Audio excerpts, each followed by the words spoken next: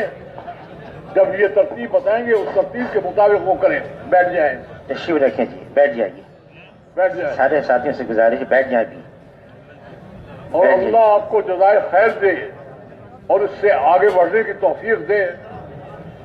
آپ دنیا میں گئے, علاقے کے علاقے جہاں مسلمان رہتے تھے, نہ نماز نہ مسجد نہ کوئی چیز. آپ کے جانے آنے سے وہاں پر نمازیں شروع ہو گئی, مسجد کو ہو گئی. اب وہ لوگ آپ کے یہاں آ گئے ہیں. تو جیسے آپ بلا کر لائے ہیں ایسے ان کو سنبھالنا بھی تو ضرورت ہے. تو ان کو سنبھالنے کے لیے کیا کہتے ہیں؟ سنبھالنے کے لیے کیا کہتے ہیں کہ آپ کا سال کا چلہ کافی نہیں ہے, ہر سال 4 مہینے کا اعلان کرو. تو ہر سال 4 مہینے کے لیے جو تیار ہو وہ بھی کھڑے ہو کے بتا دیں. جزاکم اللہ. اب آخری بات سن لیں, بیٹھ جائیں. آخری بات سن لیں.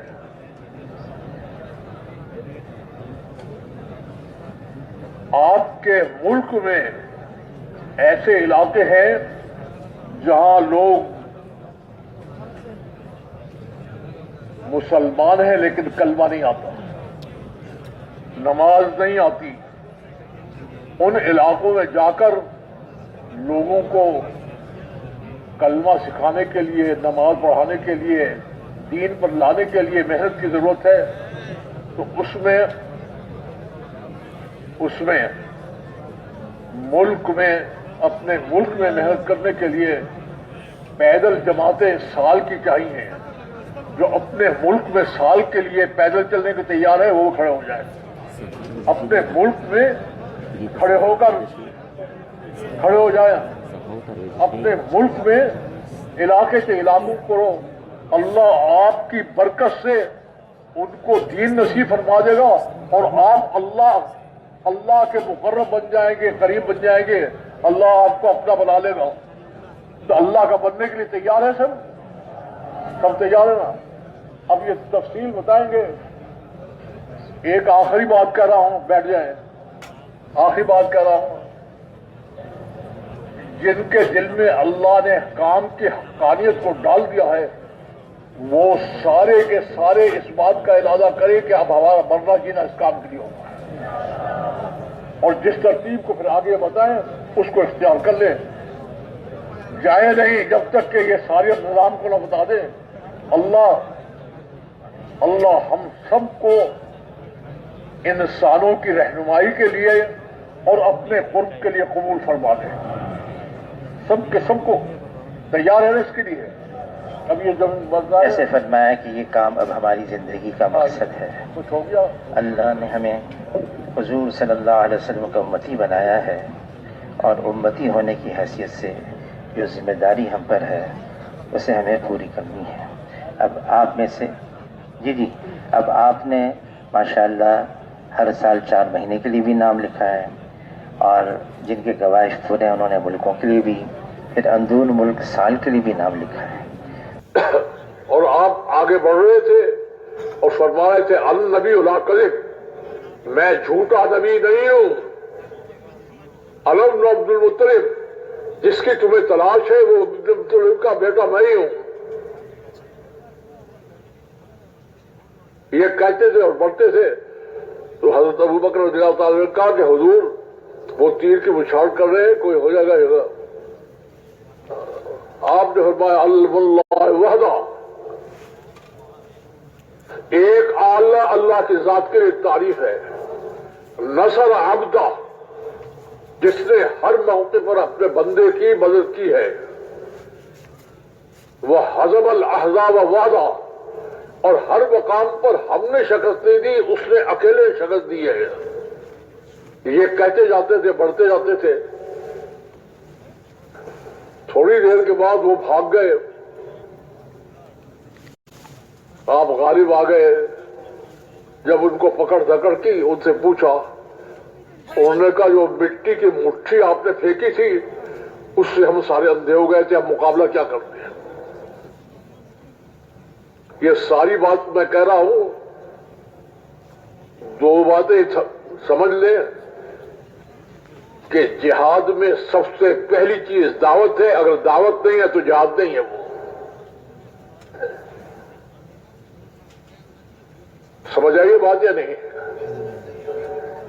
اور جہاد اور جنگ کا فرق کیا ہے؟ جہاد میں اللہ مقابلے پر ہوتے ہیں، شکل میں انسان ہوتے ہیں، تو اللہ کا مقابلہ کون کر سکتا ہے؟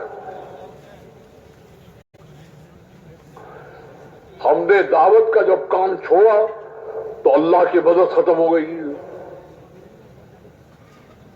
ہر جگہ اوپر سے ہر جگہ مار کھانے لگے.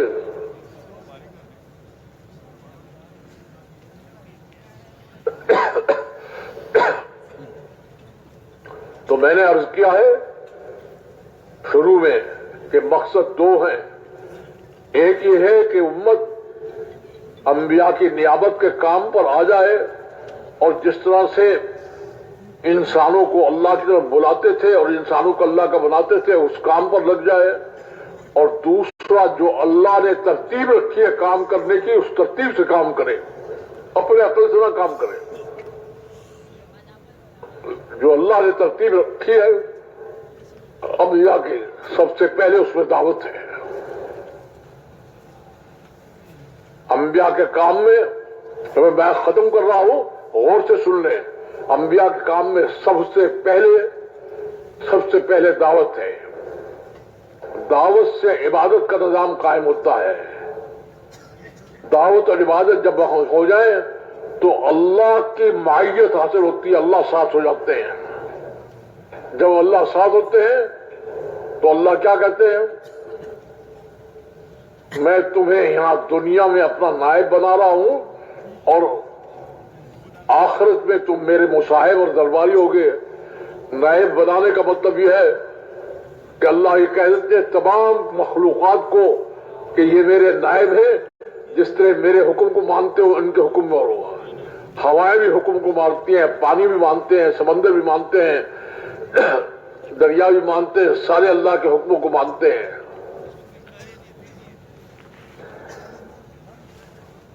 لیکن اس کو خوب سمجھ لیں کہ یہ سارا وعدہ دعوت کے کام پر ہے.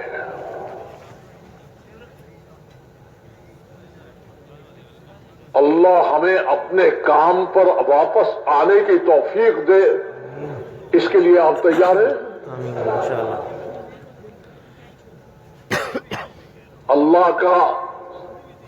اللہ کے کام پر واپس آئیں اور پوری دنیا کے انسانوں کو اللہ کا پیغام پہنچائیں، اس کے لیے آپ تیار ہیں؟ انشاءاللہ. اب اس لیے 3 نیتیں کر رہے ہیں. سب سے پہلی نیت کریں کہ ہم اپنے کام پر آنے کو تیار ہیں اور پوری دنیا میں جانے کو تیار ہیں. ٹھیک ہے. دوسری نیت یہ کریں کہ ہم پوری امت کو دوبارہ دعوت کے کام پر لائیں گے، ساری امت کو دعوت والا بنائیں گے. ارادہ کرتے نہیں. تیسری جو ہے نیت یہ ذرا مشکل ہے.